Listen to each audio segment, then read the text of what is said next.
Now, I do about 60 seminars a year, and this is my 28th year. And so we cover a lot of ground. And if you go to Texas, you say, God bless Texas, a revival will break out. They love their state. And so they'll holler and shout and get up. And I don't care if you're Dallas or Corpus Christi, they love Texas. And so, thank you. And so I have to let them calm down. I said, well, I appreciate you guys love Texas. Now, personally, I'm an Okie. And the greatest thing about being an Okie is whipping a Texan. We'd rather whip you than anybody. And it usually gets quiet. So anyhow, but God bless Louisiana. Y'all are one of a kind. You will not find another Louisiana. I've been to all 50 states, and there is not another you. You can cook stuff that we've never heard of. Fry it, boil it, dip it. It's incredible what you do. I'm eating stuff I didn't know what it was, but it tasted real good. So, it's a great time of the year, and y'all been to hell and back, and it's the way to live life. And you want to be with somebody that's, now I was in the military, and all my uncles were in the military because we grew up poor. Grew up in Ducktown, Tennessee. Ducktown had about 750 people. Wasn't very big. Little copper mining town. Beautiful little town. It's not coal mining, it's copper mining. And so a bunch of copper miners came in from Australia, and beautiful little town, had street lamps, and one street, churches on one end, jails at the other. We had a little 3-lane bowling alley, a swimming pool, golf course, airstrip. It wasn't hillbilly, but it was in the middle of nowhere, in the middle of the Appalachian Mountains. So once you left Ducktown, you're in the middle of nowhere. I mean, nowhere. Hillbillies, and they'll shoot you. And but Ducktown was amazing. So, we had an embalmer. We didn't have a funeral home. So if somebody died, they brought the body to the house. Now, I grew up that way, and I thought that was normal. So you had an uncle and aunt, and I had 12 aunts and uncles on one side, 12 on the other. So there was a big family. So if somebody died, they'd bring the body to the house the evening before the funeral, and they'd bring the casket in, and, you'd roll the casket out of the way, and roll the casket in, lift the lid up, and you'd sit up with the dead. And so people bring food, fried chicken, baked beans, potato salad. You sit up all night, and you talk about them. And you'd say good things about them, and then you'd cuss them for a while, and then you'd cry for a while. And by the time the sun came up, you're ready to stick them in the ground. It really helped. It helped the grieving process. It did. They stick them in the dirt. Dear Lord, I'm tired. And so I remember my dad. I remember my first great aunt died, and she's in that casket. And so we've been there several hours. My dad always said, "Well, son, come over and tell your Aunt Ella goodbye." And I've touched more dead people. I couldn't be a priest in the Old Testament. I've touched too many dead people. And so I'd come over to the casket, and he wants you to touch her and pat her. Well, I remember the first dead person I touched. I'm 7 years old. My Aunt Ella's in the casket. And I went over to look at her, and I had looked in the casket. I remember the other cousins were playing and having time, eating chicken and stuff. So I look in the casket. Well, they got her painted up like a $2 streetwalker. My Aunt Ella, she never wore makeup. She's a country gal. I don't think she ever had any brassieres or panties. She was a country. You understand country? You don't know country with a K. And they got her painted up. What'd they do to her? And then I patted her and touched her. Well, she's hard as a table before. I said, what'd they do to my aunt, man? They got her froze like a rock, And I had a revelation. I'm sitting there. I'm 7 years old, and I still feel it. I'm sitting there looking at it. I thought, dear Lord, that's where we're all going to end up. One day, we're going to be in a box, stiff as a 2x4, painted up like a streetwalker. And I had this revelation. I had this revelation. I said, might want to get busy living. Because every day that goes by, you don't get back. This is a one-way trip. You go through life one time. Then you begin to realize what the preacher was trying to tell you every Sunday. Leave everybody better than you find them. Ooh, that went deep. Leave everybody better than you found them. That's what Jesus did, left everybody better than he found them. Don't holler, scream, cuss, threaten, do whatever. It's like, now, I had a big family. We had fist fights and all kinds of stuff because we had a black and white TV. It only had 3 channels. And it went off at 11 o'clock at night, Y'all may not remember that. And so there's no cable. And so we spent all of our time on the porch, had a huge porch at my grandmother's house. And I'm going to be there this next weekend. The house is still standing. Built in 1923, and it's still standing. And so we sit on the porch. Well, we tell stories about everybody. And we didn't have to make up stuff. We just told the truth, make fun of people and tell jokes about them, and point our fingers at them, know what you did and what you said, whatever. And so you grew up just sort of like buck naked in the middle of the interstate. You can't hide anything. Everybody knows who you are. There's only 750 people in town anyhow. So I remember when I turned 5, my dad moved to Chattanooga, about 70 miles away, and driving down the Ocoee River Road, beautiful place up there, and driving down, and I'm crying all the way because I don't want to leave. I want to stay here where my grandmother's at and where my cousins are. And so, so I'm crying in the backseat of the car, and my dad said, "Son, Ducktown's a good place to be from. You want to be here, you want to be from here. Because if you stay here, you're going to be working in the mine, and it's either killed or crippled every man in our family. Plus, if you stay here, you're going to marry a cousin because we're all related." and thought, that's probably good. So, long story short, I realized I love life, and I'm going to live it to the fullest. So I got married to my childhood sweetheart. She just got out of high school. I just got out of the Army. And so we start sucking lips off each other's face. We're dropping babies like rainwater out of heaven. Because I wanted a big family. I want a chunk of them. I want people to take me to dinner on Sunday and buy me a Winnebago, send me on a cruise. And I told my kids their whole life, you owe me. Good measure, pressed down. You think I'm joking. I'm not joking. I know it's funny. I'm very serious. And I told my kids, you owe me. And said, don't you ever buy anything for me at Christmas that fits in a box. I can go to Walmart by myself. You buy me something, it'll be a cruise or a pickup truck or a Winnebago. And so I've been on 2 cruises, and I got a new pickup truck out of the deal. And I tell my kids, I'll tell them every Christmas, I tell my kids, save up. I said, we're saving up. God bless you. Big Winnebago, 32 foot. And my kids have been good to me. Now, I threatened them one time. My oldest daughter got married. She's real smart, and she's a college professor today, and so she married this really nice guy, real smart too. And they're in a gated community. And I didn't know what that was. I lived in the country. We didn't have gates. We had barbed wire fences and stuff, and no gate. And so she's in a gated community. So after she left, and I always told my kids when they got married, at every wedding, I held my hand out. And I'm not lying. This is what I did. Every wedding, my kids get married, and I held my hand. I said, put your door key in my hand. They said, what? Put your door key in my hand. What for? I said, because you're gone. And I loved you.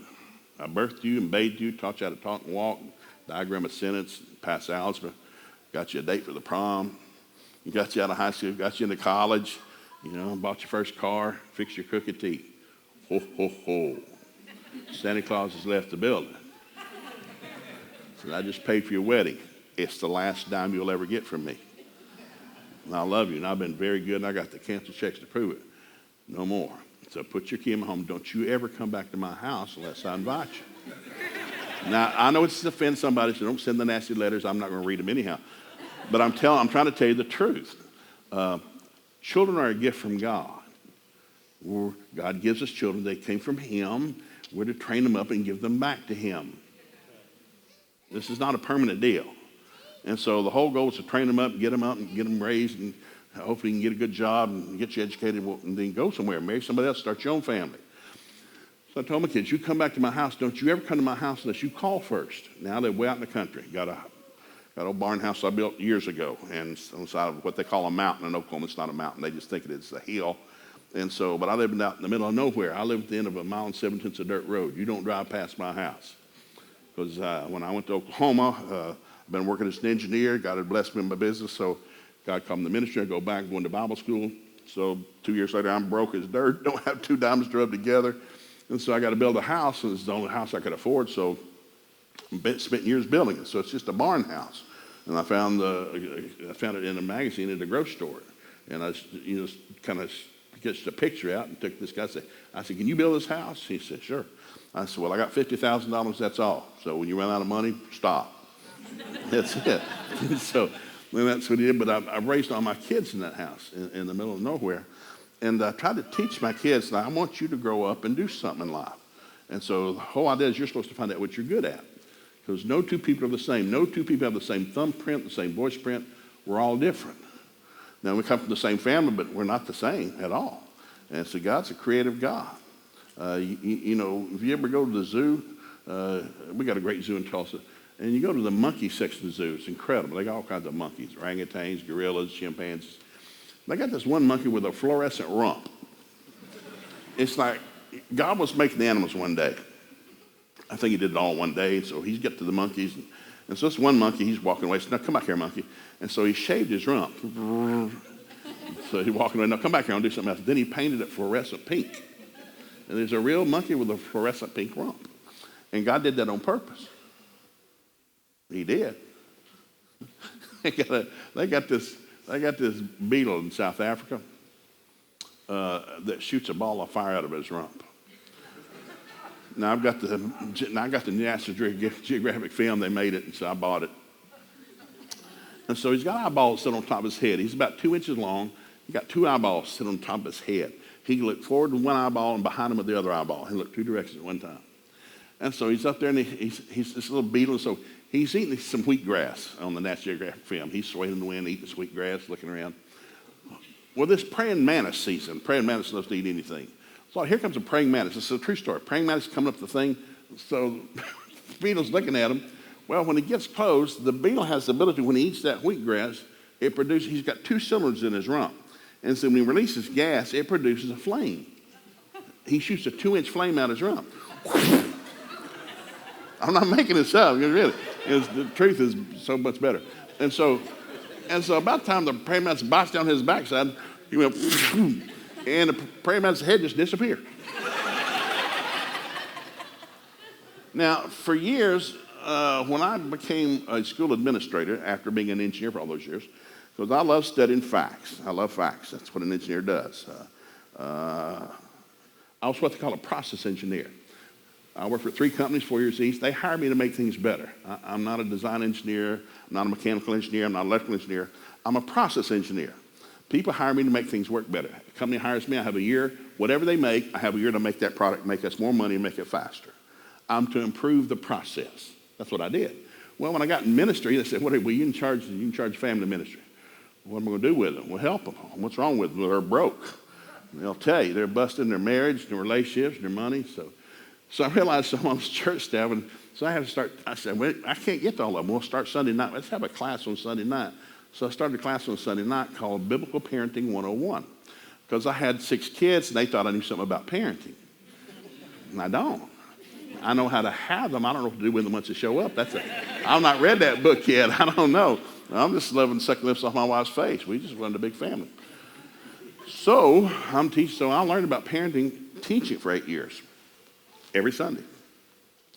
And so we're going to teach next week. I don't know. I'll look something up in the book, and I'll tell you. So I'd find a few scriptures, and I'd teach for 20 minutes. And the next pretty much 40 minutes of class, I'd ask questions.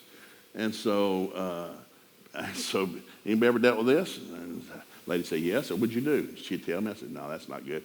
Anybody else ever dealt with this? Said, yeah, that might work. And we learn from one another. There's wisdom in the multitude of counselors. There's no one genius person walking around. Everybody's got something inside of them that contributes to the thing.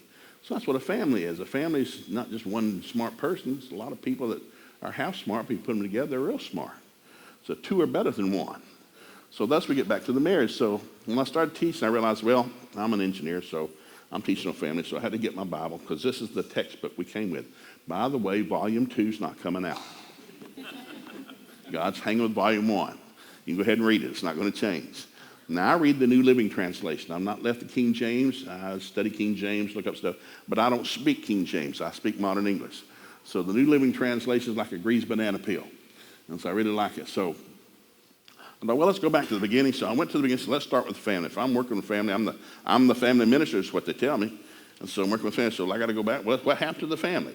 So you go back to the beginning. It's a real simple story. First 6 days of creation, God's made everything. He's looking at it, and God starts talking to himself. And he says, "That's good. That's good. That's real good. That's good." Then all of a sudden, the first time God ever said these words, God said, "Not good." The first time God said, "Not good," he was looking at a man. Looking at Adam, said, "Not good." I said, "What's not good?" He said, "You." I thought everything's wonderful. No, lay here and take a nap. We're going to fix that. So he put Adam to sleep and took a rib, and he built a woman. That's why he said God made man, but he built a woman. That's when we say women are built. Boy, she's built. It's Hebrew. I'm not making that up. It's Hebrew. So he built a woman. If he hadn't built a woman, men would never look.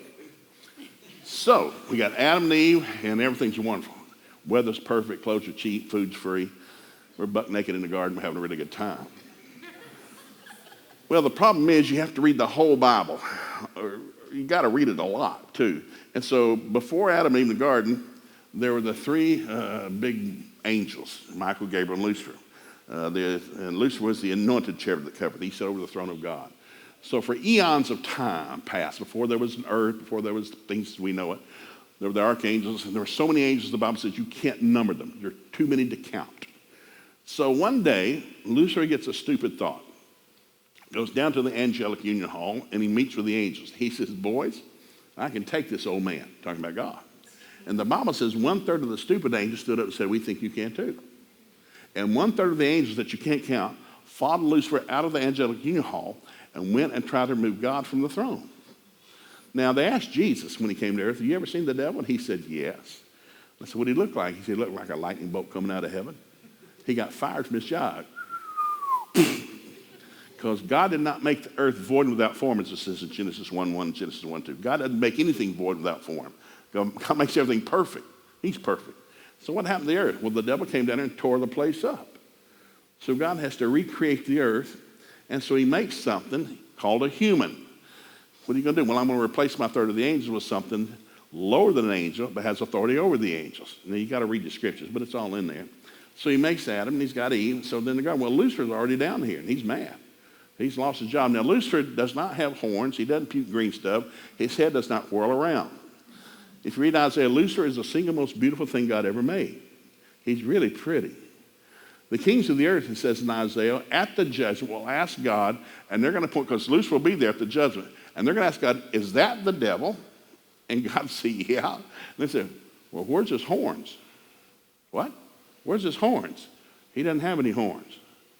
Well, where's his tail? His what? Where's his tail? He doesn't have a tail. He doesn't puke green stuff. Lucifer is the single most beautiful thing God ever made in creation, and still is. He's real pretty. He is pretty, oh so pretty. But he's deadly too. He's like a coral snake. And so the devil's a deceiver. So 2 Corinthians 4:4, he's currently the god of this planet. So I'm the family preacher. I do all the marrying and burying because I'm free. I happen to be Pentecostal. I'm messing with some of them. I don't get invited to everything. But if you get married or buried, I'll do it because I'm free. And so every time people say, you married? I'll marry anybody. I don't care who you are. If you buried, sure, I'll stick in the ground. I'll say some words over your family. I'll scare the snot out of them. It'll be good. and so Lucifer is currently the god of this planet. He got Adam and Eve to sin. Well, before they sinned, it was wonderful. But he got them to sin, so all of a sudden he came to Eve. He didn't go to Adam, went to Eve. And he said, are you sure God said? Now, what's he doing? He's challenging this. The devil's not changed a thing. What's he challenging? This. Are you sure God said? Are you sure? And so Eve starts talking. Now, Adam's there, but he's not talking to Adam. He's going to Eve. And the people say, well, she was the weaker vessel. No, she wasn't. No, when God made a woman, he made something better. Any man's got any sense, he knows that. God looked at Adam, not even God looked at Adam and said, you need help. And he made a helper named Eve. Now, the first half of that word, helper. A helper. And so women have a 3% higher IQ. They have a better immune system. They outlive the average man of 7 years. They have 4 times the vocabulary. They do better in tests. When he made a woman, he loved Adam, so he made something special. He said, I'm going to make you a helper, son. She's really sharp. She's smart where you're dumb. She's good where you're not. And 2 people are better than 1. So when you get married, people say, I'm in love. No, you're blind as a bat and dumb as dirt. You're not in love. You have no idea what love is. Love is the most expensive 4-letter word in the universe. You ever tell somebody I love you, get out your checkbook, your 401k, your hunting dog, your bass boat, your rod and reel, you get everything you own, pile it on the table. This is, hey, sugar, I love you. Because love's going to cost you everything. For God so loved the world, he gave his only begotten son. It cost God everything to love us with no guarantee we would love him back. Now, this is about finances this morning. I've not left my subject, but you got to lay some concrete. Because we're on a planet that's messed up. So Adam and Eve sinned because Adam came out of the garden. And Adam and Eve sinned. All of a sudden, they realized something. When they sinned, they realized, oh, man, we're naked. We are naked. We're going to do it. Let's go to JCPenney's and get some clothes. So Adam and Eve made him some clothes out of some leaves. So God came down every day and talked with Adam and Eve, walked in the garden with them. So God comes down. He knows where they're at. He knows what they did. So he comes to the garden. And Genesis says he's looking for Adam. He says, Adam. Adam won't answer. Adam, where are you? Finally, Adam speaks and says, well, I'm over here. And God asked him, what are you doing? He said, well, I was hiding. Well, why are you hiding? Well, because I was naked. It's in my Bible. It's in every Bible. And God said, who told you were naked? He said, did you eat that fruit I told you not to eat? And here it starts. First family. Did you eat that fruit? He's thinking. It was the woman, God. It was the woman. When it was just me and you, it was paradise. It was great. Ever since you brought that one in my life, it's been going downhill. Message translation. So God took Steve and said, well, what's your story? She's thinking, dumped on me again. Man's dumped on me again. So she said, well, snake's fault. From the very beginning, no human will take responsibility for themselves. It's my daddy's fault, my mama's fault, my grandfather's fault, it's my teacher's fault, it's my coach's fault, it's my boss's. As long as I can blame somebody else, I don't do a thing. I'm fine. It's everybody else. And that started in Genesis. So God comes down and says, well, now, Adam, that you sinned, life's been real easy. But right now, since you sinned, thorns and thistles are going to grow up. You're going to have to work by the sweat of your brow. You meet anybody, anywhere on this planet, says, how's your job? It's hard. I work hard. Well, it's under a curse. Work's been cursed, unless you've been born again, in which case you've been redeemed from the curse. But you got to know that. That's why you need to be in a local church sitting under a pastor, or you won't know that. And so you work by the sweat of your brow. Thorns and thistles are going to grow up. Then he comes to Eve. So now, Eve, now that you've sinned, you're going to have pain in childbirth. I thought, well, that's odd. Does that mean before the fall there was no pain in childbirth?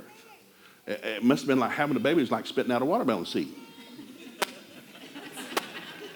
Well, after the fall, it's like spitting out a watermelon. It changed.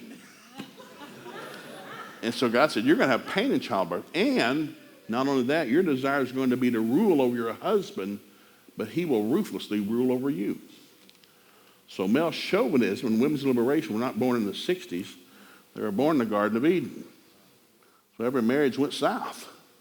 That's why women have been beaten, abused from day one. In every culture you can imagine. Only in America have women found freedom.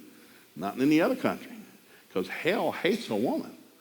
Because God knew the importance of a woman. So anyhow, Adam and Eve, they sinned. So they get fired from their job, evicted from the house. Kids start killing each other. You can imagine running into Adam and Eve down at Walmart. Hey, how y'all doing? Not good. What? We got fired from our job? Where'd you work? Down at the garden. We got evicted from our house. Where'd you down at the garden? And our kids are killing one another. It goes downhill from there. You got to read all the way to Revelation. It's a really good story. Sit right in the middle, you have the Silent Night, Holy Night, We through Kings of War in our story. It's real fascinating. God came to earth.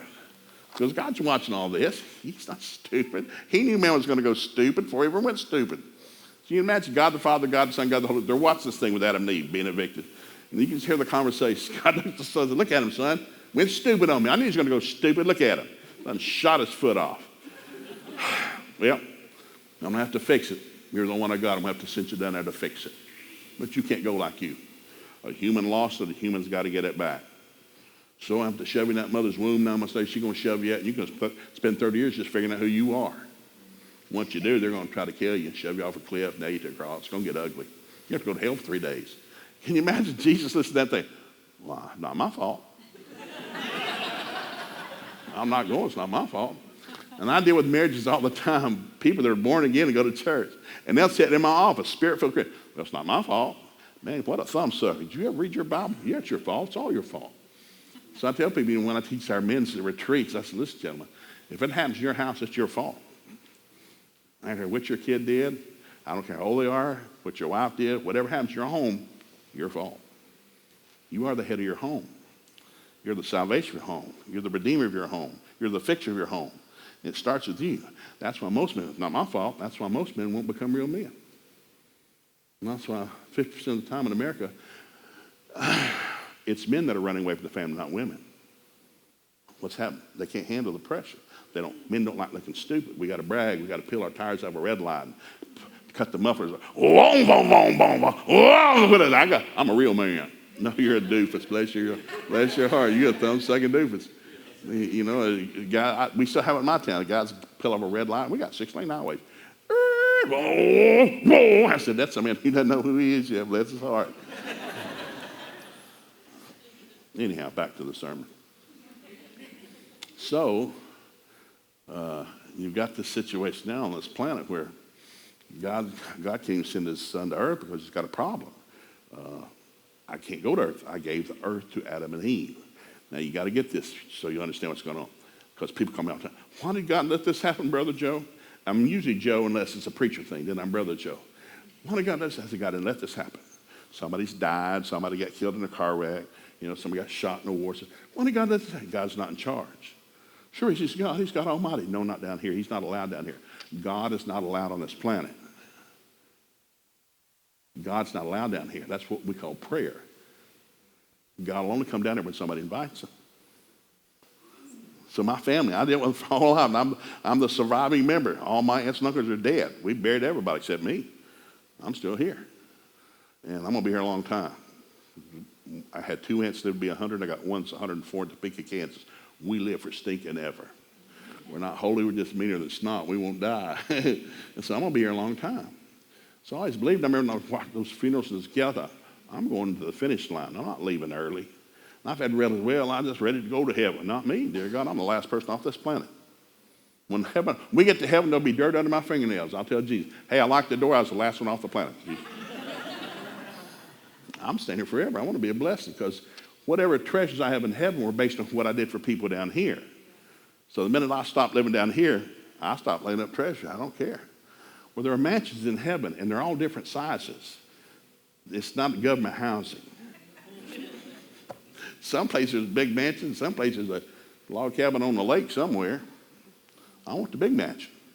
I'm going to spend eternity. What did you do? Well, I've been using a lot because that's a big house. Yes, I did. I was a blessing to everybody. Left everybody better than I found them. So when you go back, God says, well, I got a problem. I gave this thing to a human. Only a human can get it back. So God's got to find somebody. God's looking all over the earth. It's in your Bible. God's got to find a human on earth that will give him his son. So he can give his son to the earth. He can't do it unless he can find somebody on earth that will give him his son. So he finds this old guy, Abraham or Abram. He couldn't have babies when he could have babies. He never could have babies. Now he's an old guy. He's 100 years old. And an angel shows up one night. Hey, Abe, come on outside your tent. Take a look up to heaven. See all those stars? So that's how many kids you're going to have. And he's 100 years old. He said, all right. Well, his wife, Sarai, contentious woman, not Sarah yet, she's eavesdropping in the tent. And here's what she said. It's in the King James. She said, shall I have pleasure seeing my Lord being old also? Now, you can interpret that any way you want to. It's just what it is. And so this is before Viagra and Cialis and all the stuff. Now, I deal with families. You got to get real with them. And so she said, shall I have pleasure seeing my Lord being also? And the angel heard her and said, I heard that. And she said, I heard what you said. I didn't say anything. Yes, you did. Well, 9 months later, you got a baby. Well, the problem that was, and you got to read the whole story, was Abraham, woke up one morning about 3 days later, and he was back. And so they're hugging and kissing like wild people. They're just hugging and kissing for weeks. And Abraham realized, you thought I was a problem. I'm okay. Evidently, you're the problem. And that's why we have high oil prices. because it was, well, take Hagar, my servant, and have a baby with her.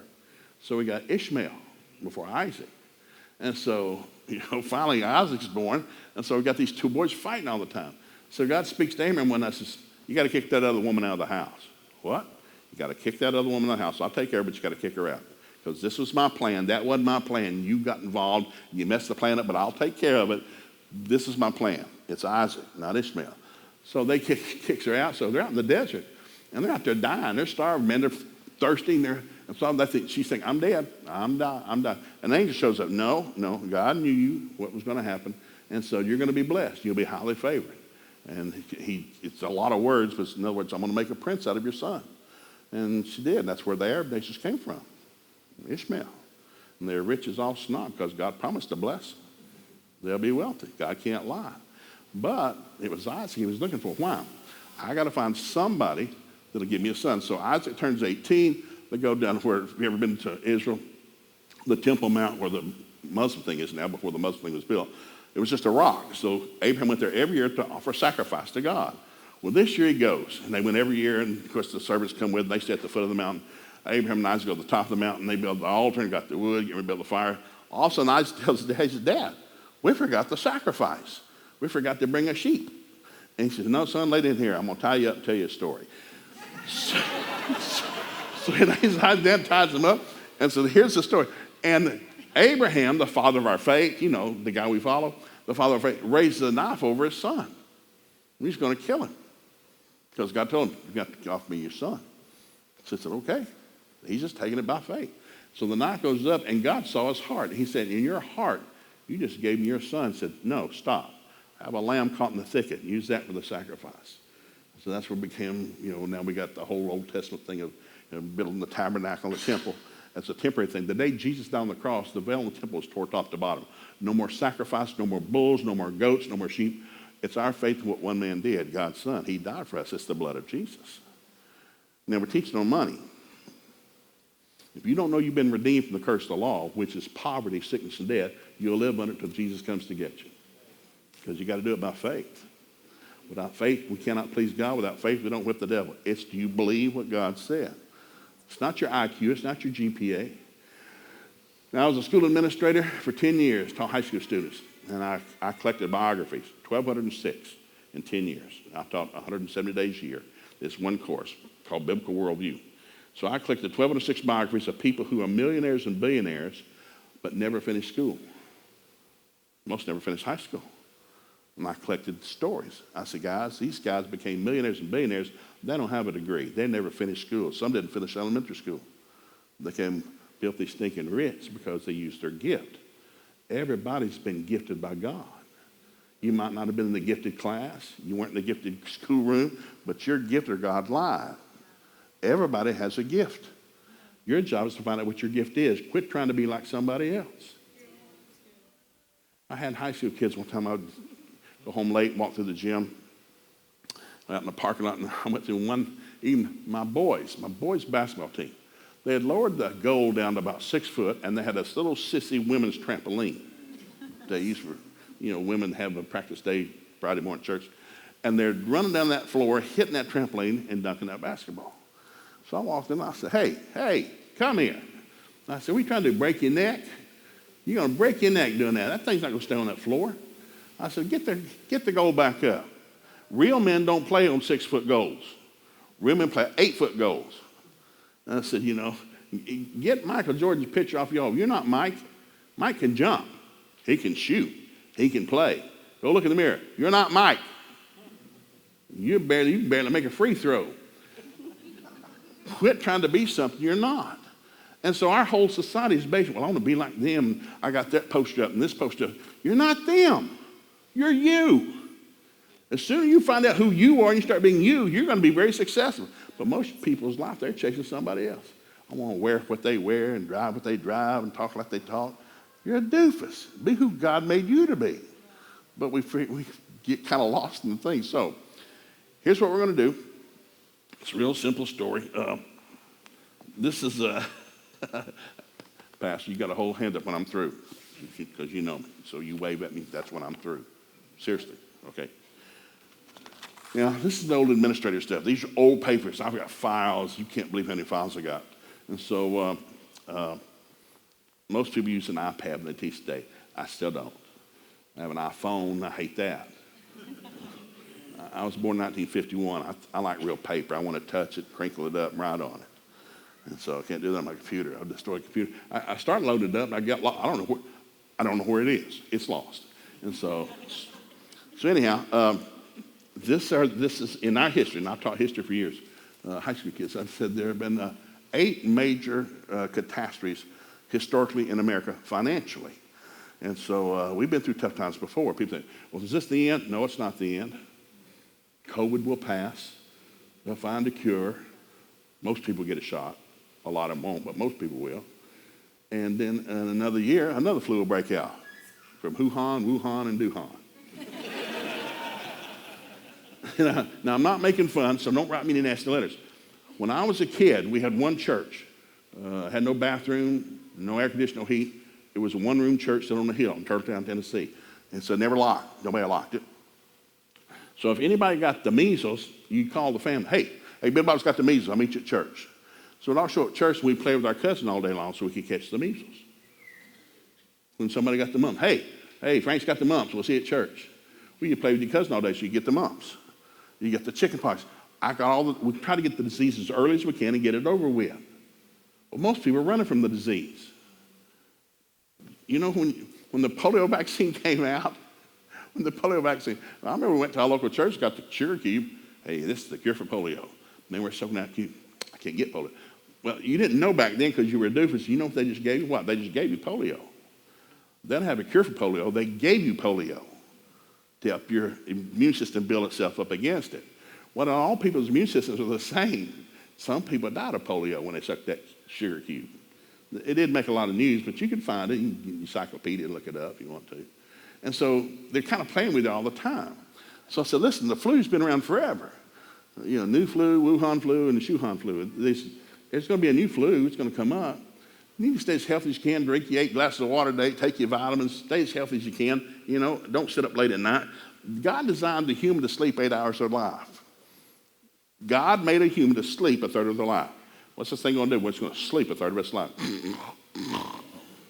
And if they don't, they're going to be cranky and tired and sick. Because every human body is designed to sleep 1/3 of their life. So I tell people, get the TV out of your bedroom. Don't watch TV in your bedroom. Bedroom's for 2 purposes, kissing and sleeping. So if you're not kissing and sleeping, get the kids' toys out of your bedroom. I've told my kids their whole life, you can go anywhere in my house. The car keys are hanging up there, truck keys over there, food's in the refrigerator, get my billfold, get my cash. Don't you ever go into my bedroom, ever. And my bedroom had a hydraulic lock on it, a door thing. When you open my bedroom door, it automatically closed. Boom. Boom. It had a solid core door with a flap at the bottom. Because you ever be an adult, go in your bedroom, your kids will show up and they'll stick their nose. Dad, you in there? You in there, Mom? You in there? What are you doing? We're talking on money. Anyhow. So I told my kids, Mom might ever go to the bedroom. Don't you ever knock on my bedroom door. Like MacArthur, we shall return. We might be taking a nap, might be doing something you don't think about, but we'll be back. You know, your older sisters will get you something. The refrigerator's got food in it, got water on the front door. You got anything you want, but don't knock on that bedroom door. I said, if you ever knock on my bedroom door, if I open it up, you better be covered in blood. We better be going to the emergency room. That's the only reason you can open that door. And so we had to set boundaries in training up kids. And I told my kids, your job is to grow up and make money. Now you're going to make money at what you're good at. Because you know how many humans hate going to work?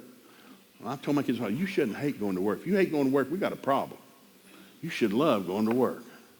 So if you're using your gift to help someone, whether you're an electrician, a plumber, a doctor, a lawyer, you're using a gift to help somebody else. That's what gifts do. They help you earn a living. And the better you do your gift, the better living you're going to earn, whether you have a degree or not.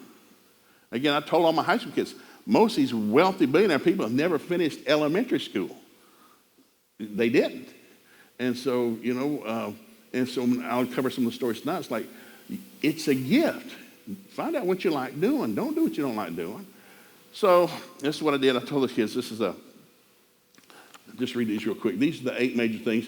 Crash of 29. By the way, you know, people committed suicide in 29 when the stock market crashed. Jumped off buildings. They have pictures of it. People jumping off buildings in New York City, killing themselves. You know, at the same time, there were billionaires born in 1929 because of the crash. That's where AT&T came from. Sometimes people are going broke. Some people become billionaires. There's only 2 groups of people. Those going to heaven, those going to hell. There's not a third group. There's not a third group. They're God, the devil, heaven, and hell. Choose. God said, I set before you life, death, blessing, curse. You get to choose. So every day we get to choose. So I didn't choose no stinking hurricane. Yeah, but they were on a planet where they happen. Hell hates everything. Satan's in charge of this planet. That's why prisons are full, orchards are full, there's fires and hurricanes. What's going on? Hell's in charge, and hell hates everybody. Hell's an equal opportunity hater. Hates every human. Kill a grandmother as soon as a newborn baby. Doesn't care who he kills. The devil doesn't care who he kills. He's a hater. Well, what am I doing? Well, you're behind enemy lines. I want to get your armor on. You know, Ephesians 6, helmet of salvation, breastplate of righteousness, sword of the Spirit. You don't wear it a third of the day. You wear it 24 hours a day, 7 days a week. You're behind enemy lines. Your job is to storm the gates of hell. Jesus up there above the Sea of Galilee, below Mount Hermon. He knows he's about to go to the cross. And so he's talking to the boys. They've been with him for a little over 3 years. So Jesus asked the boys a question. He said, boys, who do people say that I am? I said, well, Lord, they're not sure. You're not normal.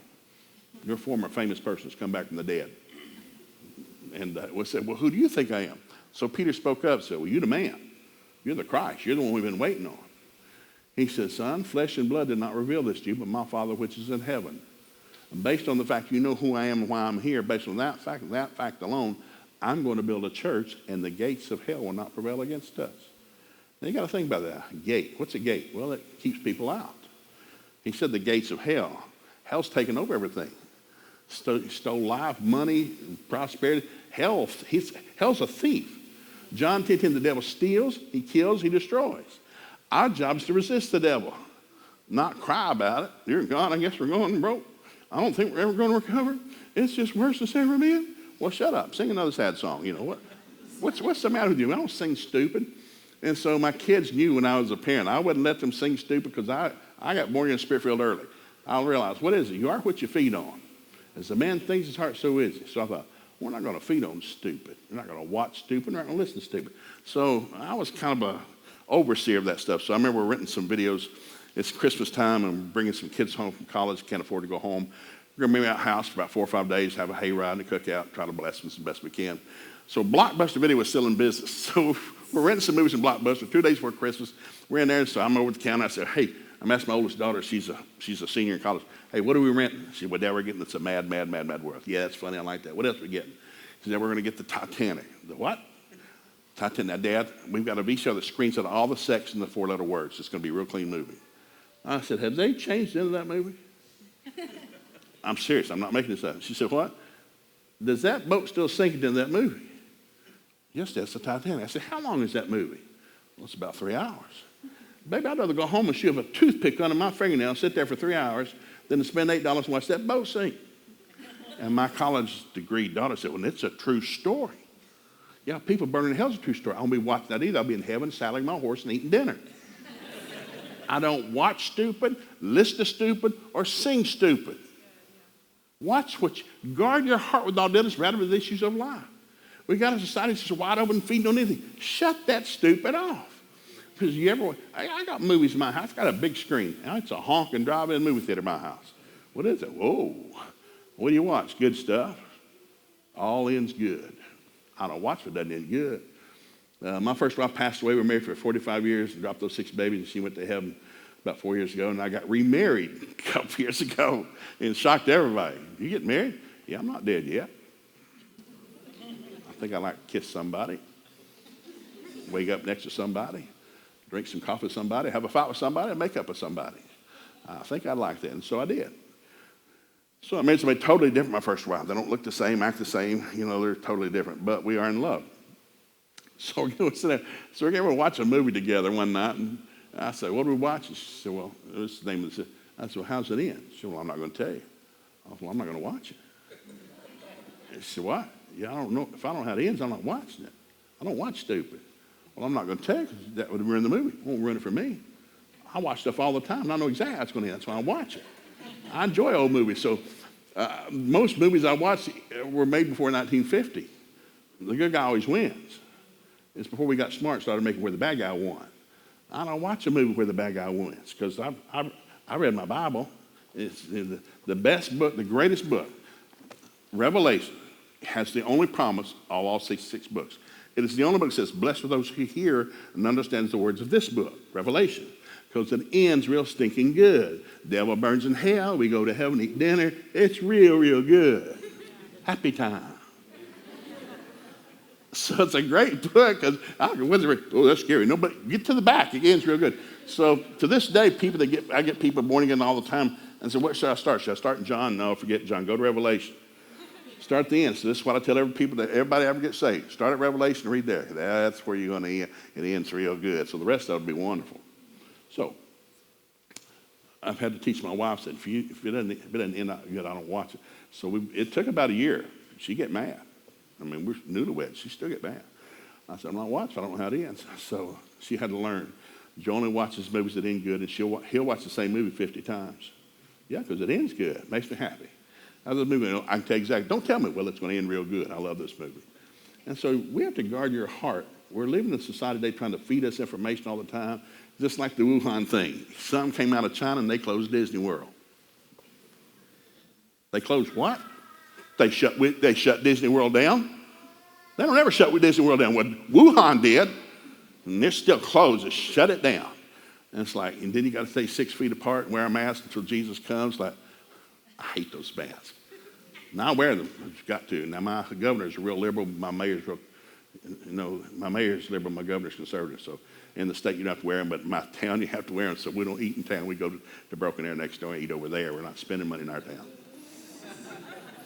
We eat not in this town. I'm eating over there because you don't have to wear a mask. They're normal.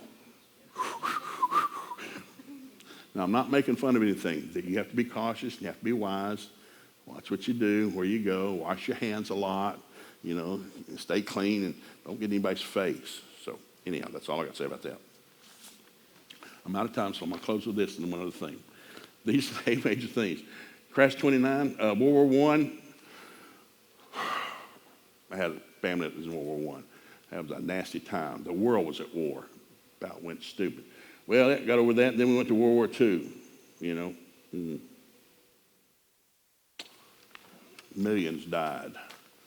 Some nasty deaths. All my uncles were in the military, and they all have stories. 2 uncles were on Iwo Jima, and that was a nasty thing. What happened? Well, that ended too. Well, then, the war's over. No more world wars. And within 73, the OPEC embargo. In 73, I'm going down to my gas station. Gasoline is 25 cents a gallon. I pull up, and it's gone to $1.03. It's like, what happened? OPEC. You can only buy 10 gallon. We won't sell you more than 10 gallon of gas. Oh, man, I got to think, our truck, it sucks that much in a week. I got to have more gas. No, only 10 gallon of gas. And they about shut America down. Why? Because OPEC. I didn't know who OPEC was. And so, we got to get away from that. Well, we ended that. Then the next thing you know, we got 81, the early recession. People went broke. Business went belly up. MCI, WorkCom, all kinds of people went belly up on that. Black Monday in 1987, 2001, the dot-com crash. I tell people, there's been financial challenges before, and they're going to come again. This is not the end. It's going to happen again, so quit panicking. Did Jesus fall off the throne? Did God die? No, then we're fine. God said he ordered our steps, direct our paths, got us in all truth.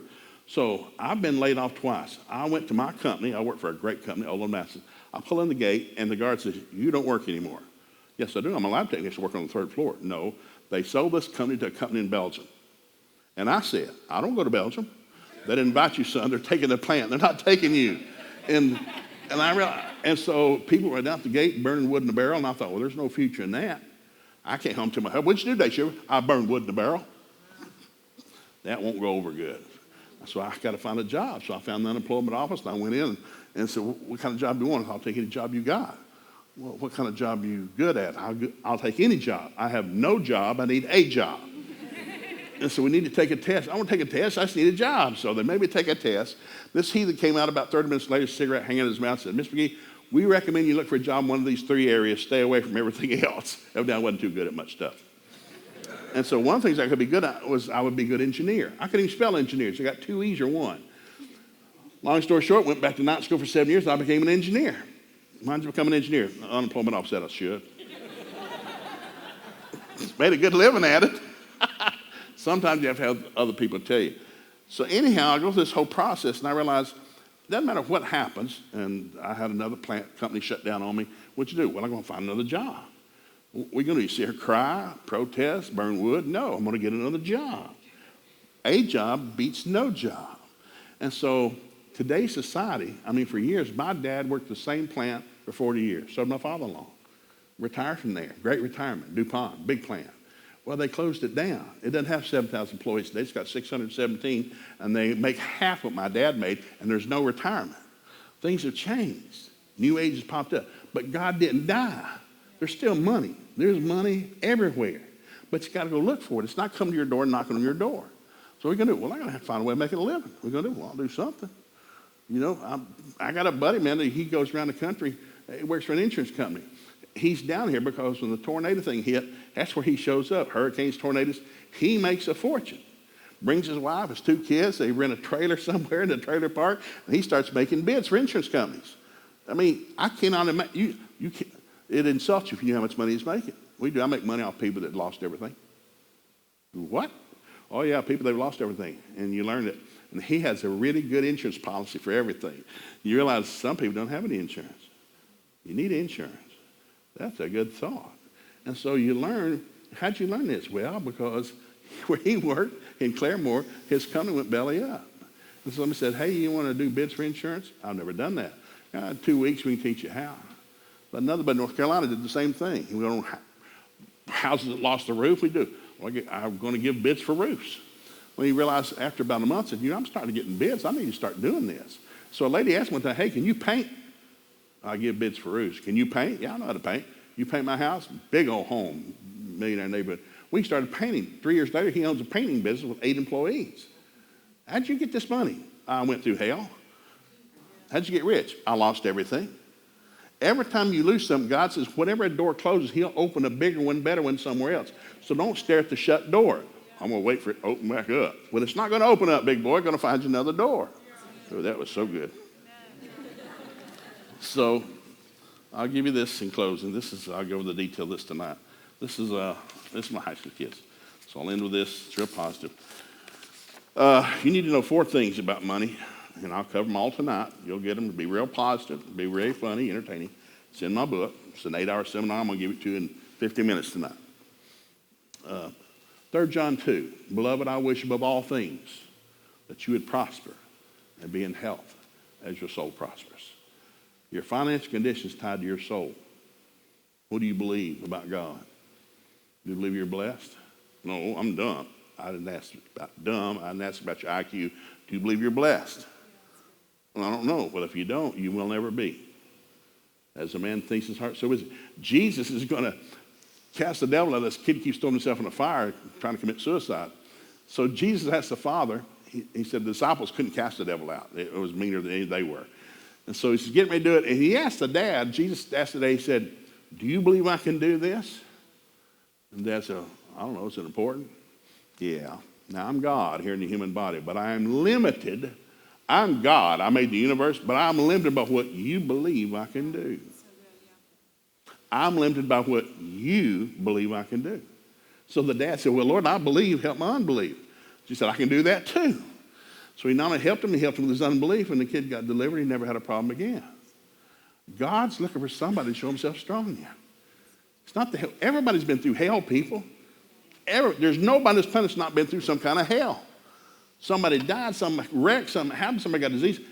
Our job is to resist hell, not just cave in. We won't go somewhere. People move to Montana all the time and say they're escaping hell. And there's dumb people out the wazoo living up there. I've got a nephew up there right now. Bless their heart. Anyhow. So I'll close with this. This is what I call the Failures Hall of Fame. Albert Einstein was 4 years old before he could speak. He was 7 before he could read a book. He never did learn to comb his hair. He wouldn't wear socks either. Whoa. Isaac Newton did poorly in grade school. Well, he got over that. Beethoven's music teacher said, as a composer, you're absolutely hopeless. We don't remember the music teacher's name, by the way. Thomas Edison, as a boy, his teacher said he was too worthless to wait on customers, so too dumb to do anything. So Thomas Edison got kicked out of school in the 4th grade. Thomas Edison was kicked out of school in the 4th grade. You're too dumb. Get out of school. So he got a job on a train, running messages from the boxcar to the engineer every night. One night, the guy in the boxcar got mad at Edison, hit him up the side of the head with a 2x4. He went deaf. A deaf 4th grade dropout has over 1,000 patents to his name. We're sitting under one right now. Life turned out good for those that decide to do something. Some people want to give up. Heart, shut up. Have a seat. Get on the side. F.W. Woolworth got a job in a dry goods store when he was 21. Employers wouldn't let him wait on customers. Said he was too stupid. Eventually, he bought out the company. That was before Walmart and Woolworth. God bless him. Walt Disney was fired by a newspaper editor because he didn't have any creative ideas. We don't remember the editor's name either. Bless his heart. Crusoe's music teacher told him, says, you can't sing. You have no voice at all. Whoa. Leo Tolstoy flunked out of college. Werner von Braun flunked 9th grade algebra. Admiral Richard Byrd was drummed out of the Navy's unfit for service till he flew over both the North and South Poles and charted him, and they took him back. Oh, sorry, you can come back. Louis Pasteur was rated as mediocre in chemistry when he attended the Royal College. Abraham Lincoln went into the Black Hawk War as a captain, came out as a private. They kept demoting. Dear God, he's dumb. Louisa May Alcott was told by an editor she couldn't write anything that had popular appeal. We don't remember the other person's name either. Fred Waring was rejected by high school chorus. Winston Churchill flunked the 6th grade. Robert Frost had been writing poetry for 20 years. People had said, what do you do? I write poetry. Well, how many poems you had published? None. You can find you another hobby. 20 years into it, he was 30 years old before his first volume was published. He published poems in 22 languages and was a 4-time winner of the Pulitzer Prize. That's after falling on his face for 20 years. People don't hit home runs the first time they get up. You know who's in the Baseball Hall of Fame? People that bat .333. You bat .333, you're going to the Hall of Fame. What does that mean? You struck out 2/3 of the time. You got to think about that. How'd you make the Hall of Fame? I struck out 2/3 of the time. But we think we got to be perfect all the time and hit home runs. No, you're going to fall on your face. The Bible says the righteous fall 7 times a day, but they get back up. We're not the perfect people. We're the getting back up people. Whoa. And Alexander Graham Bell was a failure his whole life. Found a big thing called a telephone. Nobody's laughing at Bell now. Now, here's what we're going to do. We'll come back tonight. We'll have a really good time. I got a book table out there. It's got 2 books on it I really want to recommend. This one we're going to cover tonight. This is with all the stuff. This is loaded. Pastor does this Bible school. You want to know it? It's in this book. By the way, in the back are 66 websites that you can go to for free, called free. Everybody say free. The government will help you make money, lend you money, help you start a business. There's more help available than you can imagine. But the devil says, I can't. Get your thumb out of your mouth. Yes, you can. So we just, when the COVID thing hit, so we couldn't travel for 3 months, so we met at the office and said, what are we going to do? So we're going to do something. We're not just going to sit here. So we met the staff all day long. Well, we can't travel and do meetings. What are we going to do? Well, what can we do? So we were on radio in 12 different stations, 5 different states, flushing money down the toilet, something fierce. So I said, maybe we can do podcast. And I'm sitting in the meeting. This is this year. I said, what's that? You don't know what a podcast is? I don't have a clue what it is. You don't go to any podcast? I don't know what a pod is. And so they showed me in the office. And so we need to get podcasts. And we can do that a whole lot cheaper and reach more people. So we shut down all of our radio stations, and we were spending $9,000 a month. For $480, we started podcasts. And so do 3 a week in our studio, 3 a week. We're on 24 hours a day, 7 days a week. You can listen to us anytime. They're from 8 to 12 minutes long. That's the amount. And so we quadrupled the people that were listening to us, and we're adding 1,000 people a month. We're spending a fraction of the money, and we're reaching thousands more. What I'm trying to explain to you, I don't care what you think you don't know, there's stuff you don't know that you've never known, but somebody knows. And what you got to start doing is asking more questions than bragging about what you're doing. Be slow to speak, quick to hear. Slow to speak, quick and slow to react. Quit bragging about what you're doing, what you shot, what you caught. Say, hey, what are you doing now? What did you catch? Where you shoot? What kind of shells are you using? What kind of bait you using? Ask more questions and you'll learn more. Quit running your mouth all the time. So with this is a little mini book we did the 3 months. We've got a second one coming out next week called The 4 Kinds of Kids. I've taught this my whole life. Proverbs 1 says there's only 4 kinds of kids: wise, simple, foolish, and scornful. And so it's nothing but scriptures. It's a book with big print. It's nothing but scriptures about wise children, simple-minded. And so when I used to go working with kids, I said, listen, there's only 4 kinds of kids in this school. There's wise kids. Wise kids are going to live a long time, be filthy, stinking rich, scale the wall of the city, take it captive, have favor of the king. The boss loves them. They marry great people. Good things happen to wise people. If you're not wise, you're one of the other 3. If you're not wise, you're simple-minded. You're not full of the devil. You're not demon-possessed. You're just stupid. You're simple-minded. And I'd have kids when I was admitted, they'd come in, I don't know what I did wrong. Well, son, you did the same dumb thing you did last week. What part of this are you not understanding? They're not evil, not full of the devil. They're just simple-minded. It's like, son, you need to get some wisdom, son. The fear of God's the beginning of wisdom. I'm going to pray with just a second, show you how to do that. If you stay simple-minded too long, you become a fool. The Bible says it's sport for a fool to make mischief. More scriptures on a fool than any of the others. A fool is like a dog that pukes his guts out and goes back and eats it again. Nothing good happens to a fool. Nothing, they can't run a business, they can't stay married. Nothing good happens to a fool. If you stay fool too long, you go to stage 4, you become a scorner. What's called scorners hate everybody. They hate their parents, they hate their boss, they hate their teachers, they hate their coach, they hate the principal. They hate everybody. Everybody's stupid except me. Gang leaders are called scorners. They get everybody else around them in trouble, but they don't get caught themselves. Proverbs says, cast out a scorner, strife and contention will cease. Don't let your kids have friends that are scorners. Don't let them have friends that are simple-minded. And you certainly don't want a kid that's got a fool for a friend. You want to have wise kids. So I tell my kids, your job is to hang around people smarter than you. And that goes against human nature. Well, I don't want to hang around people smarter than me. It makes me look dumb. That's true. What a revelation. But you'll never get any smarter than the people you hang around. So when I was an engineer, the reason we became so successful, once every 3 months, we'd visit a competitor. I remember we flew down to Southwire in Atlanta, Georgia. They made cable like we did, but they were massive, huge. So we bought plane tickets. We didn't have an invitation. We just flew down there and knocked on doors. Reception came out. Can I help you? Yeah. I'm Bill Clark, Joe McGee. We're engineers, one of your competitors up in Missouri. We'd like to take a tour of your plant. So, well, do you have an appointment? No. So she got the engineer. He came out. Can I help you? Yeah, I'm Bill Clark. This is Joe McGee. We're engineers from one of your competitors in Sykes, Missouri, Triangle Wire and Cable. We'd like to take a tour of your plant. He said, well, why? Well, because you do it better than anybody. You're filthy, stinking rich, and you've got your own magazine every month. We'd just like to take a tour. And so he stared at us just for a minute, and he did it. He read his head back, bust out laughing, said the most elegant 4 cuss words I've ever said. Oh, blankety, blank, blank, blank. Come on in. And gave us a tour of the plant. Now, we're looking for one product. They make this one product. We can make it 1,000 feet a minute. We read in Wire and Jones, they can make it 4,000 feet a minute. We said, that's impossible. It can't be done. We're smarter than you. You cannot make this 4,000 feet a minute. And we made big profit off that. So they're doing it. They can't be doing it. We're taking a tour of the plant. Now, we didn't lie to them, but we didn't tell them the truth. We're taking a tour, so we're looking for that one product line, and sure enough, we saw it. And the minute we saw it, I thought, I'll be. That's how they do it. That's how they do it. We didn't get the blueprints, so we went back home, found this guy that had a little shop and said, hey, can you build this thing for us? It looks kind of strange, and this is what it looks like. And so we built the same big tubes they had down there. And it took 3 months to get it right. And by Christmas time, we were making that product 4,100 feet a minute. We never had another layoff.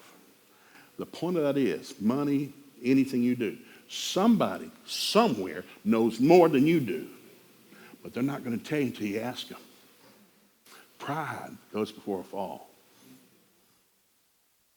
You don't want to be prideful. Stay humble. Hey, God bless you.